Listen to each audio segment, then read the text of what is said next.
السلام علیکم ورحمۃ اللہ وبرکاتہ۔ حدیث نمبر 376، صحیح بخاری۔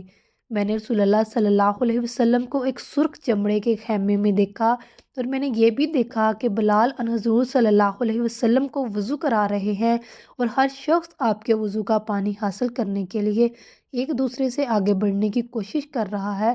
اگر کسی کو تھوڑا سا بھی پانی مل جاتا تو وہ اسے اپنے اوپر مل لیتا، اور اگر کوئی پانی نہ پا سکتا تو اپنے ساتھی کے ہاتھ کی تری ہی حاصل کرنے کی کوشش کرتا۔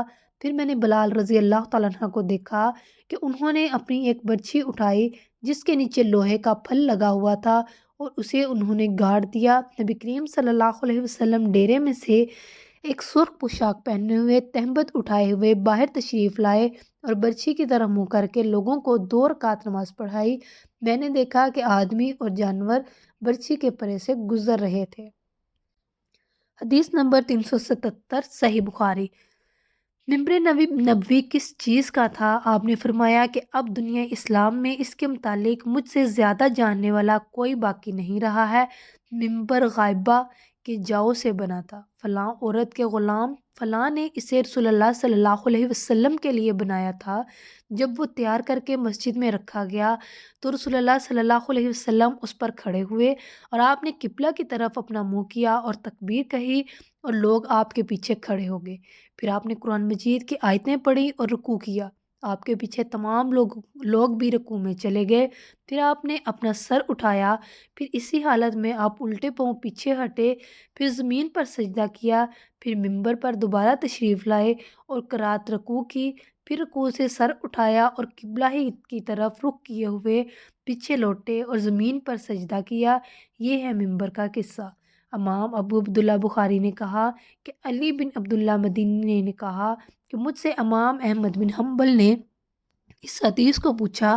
علی نے کہا کہ میرا مقصد یہ ہے کہ نبی کریم صلی اللہ علیہ وسلم نماز میں لوگوں سے اونچے مقام پر کھڑے ہوئے تھے، اس لیے اس میں کوئی حرج نہ ہونا چاہیے کہ امام مقتدیوں سے اونچی جگہ پر کھڑا ہو۔ علی بن مدینی کہتے ہیں کہ میں نے امام احمد بن حنبل سے کہا کہ سفیان بن عینیہ سے یہ حدیث اکثر پوچھی جاتی تھی، آپ نے بھی یہ حدیث ان سے سنی ہے؟ تو انہوں نے جواب دیا کہ نہیں۔ حدیث نمبر 378، صحیح بخاری۔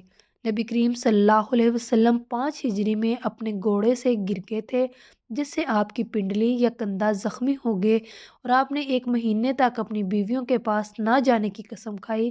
آپ اپنے بالا خانہ پر بیٹھ گئے جس کے زینے کھجور کے تنوں سے بنائے گئے تھے۔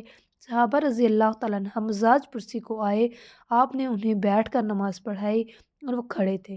جب آپ نے سلام پھیرا تو فرمایا کہ امام اس لیے ہے کہ اس کی پیروی کی جائے، بس جب وہ تکبیر کہے تو تم بھی تکبیر کہو، اور جب وہ رکوع میں جائے تو تم بھی رکوع میں جاؤ، اور جب وہ سجدہ کرے تو تم بھی سجدہ کرو، اور اگر کھڑے ہو کر تمہیں نماز پڑھائے تو تم بھی کھڑے ہو کر نماز پڑھو۔ اور آپ 29 دن بعد نیچے تشریف لائے تو لوگوں نے کہا یا رسول اللہ، آپ نے تو 1 مہینے کے لیے قسم کھائی تھی۔ آپ صلی اللہ علیہ وسلم نے فرمایا کہ یہ مہینہ 29 دن کا ہے۔ حدیث نمبر 379، صحیح بخاری۔ نبی صلی اللہ علیہ وسلم نماز پڑھتے اور حائضہ ہونے کے باوجود میں ان کے سامنے ہوتی۔ اکثر جب آپ سجدہ کرتے تو آپ کا کپڑا مجھے چھو جاتا۔ انہوں نے کہا کہ آپ کھجور کے پتوں سے بنے ہوئے ایک چھوٹے سے مصلے پر نماز پڑھتے تھے۔ حدیث نمبر 380، صحیح بخاری۔ رسول اللہ صلی اللہ علیہ وسلم کو کھانا تیار کر کے کھانے کے لیے بلایا۔ آپ نے کھانے کے بعد فرمایا کہ آؤ تمہیں نماز پڑھا دوں۔